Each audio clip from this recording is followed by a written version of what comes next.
2020 is the beginning of the age of catastrophe.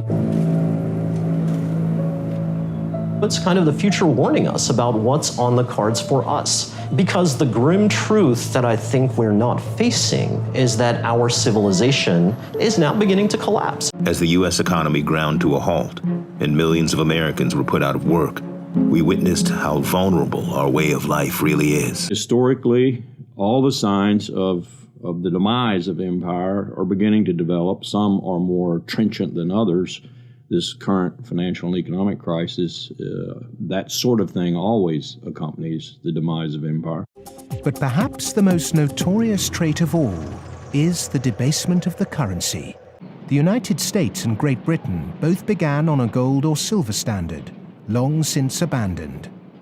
Rome was no different. So we understand how precarious, how vulnerable, how fragile our economy is today. Today, we consume far more than we produce. And if we don't have other countries around us that are producing the stuff we need, we aren't going to consume anything. And if that happens, that will inevitably lead to the fall of the American empire.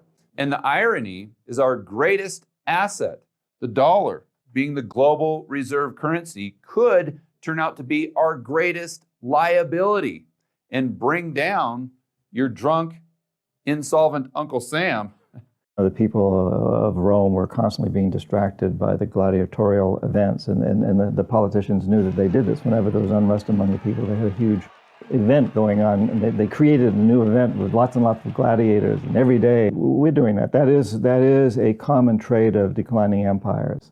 And so today in the United States, for example, you find a tremendous emphasis on all kinds of television programs that distract people from what's really going on. Sports is a big part of that, as it was in the gladiator times. Just as our sports stars today earn vast sums, so did Roman charioteers. In the 2nd century, one by the name of Gaius Apuleius Diocles amassed a fortune of 35 million sesterces in prize money, equivalent to several billion dollars today. Strangely, perhaps, there's another profession that is disproportionately hallowed as an empire declines. The Romans, the Ottomans, and the Spanish all made celebrities of their chefs. And this, again, is typifying the end of an empire. The end of an empire. Indeed, some experts have suggested that the average lifespan of a historical empire tends to sit around 250 years, which raises the possibility that America may be about to go through some pretty rough years.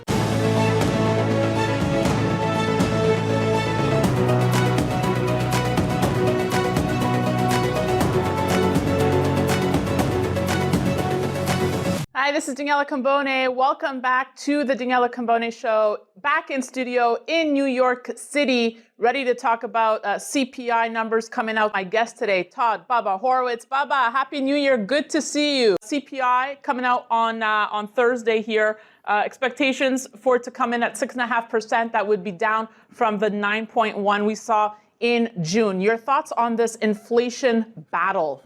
We're much higher than 6.5% inflation. It's not even close. You know, you go to the grocery store, I just saw a loaf of bread, although a brand name, but for $6 for a loaf of bread. You know, although oil has come down, it's going back up again. You know, we have put ourselves in a very dangerous position, and not to mention that with the food shortage impending and with the Federal Reserve raising rates into a recession, which is unprecedented, we're going to see that we're not going to have as much food, and the food shortage is going to grow, not decline. I know. Have you gone shopping for eggs recently? I don't know if you've been in Vegas, but have you seen the dozen, which is almost criminal, and they're blaming it on the bird flu, which is again another bunch of crap that is just an excuse to continue to raise prices. You know, there's a lot of shortages. I mean, look, if you look at the commodity space, like the cattle markets, they have to take the cattle to slaughter early because they can't afford to feed them anymore. Let me ask you this, Baba. Let's play it out. Why not reveal the real inflation numbers? Why do you think, if according to your theory, they don't want to show the real inflation? Well, I mean, it doesn't look good.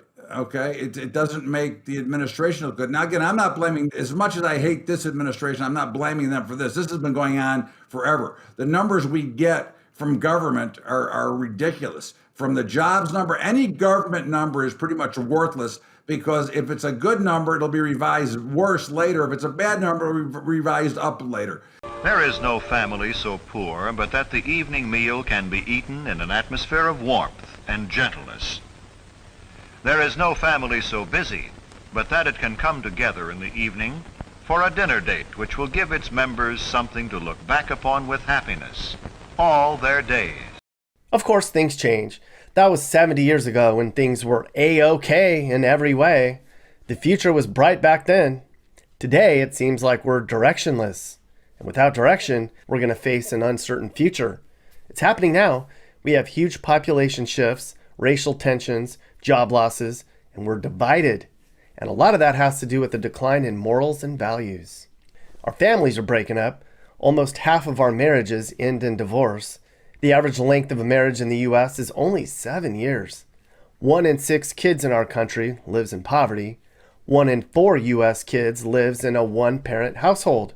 Some will say that if you destroy the American family, you destroy the country. Look around. You'll see headlines asking if America's facing another civil war. Polling indicates that more than half of us say we're already at the beginning stages of a civil war now. This quote's really insightful. Whoever Aristotle is must be a smart man. The American empire is coming to an end. Democracy has been captured and destroyed by corporations that steadily demand more tax cuts, more deregulation, and impunity from prosecution for massive acts of financial fraud.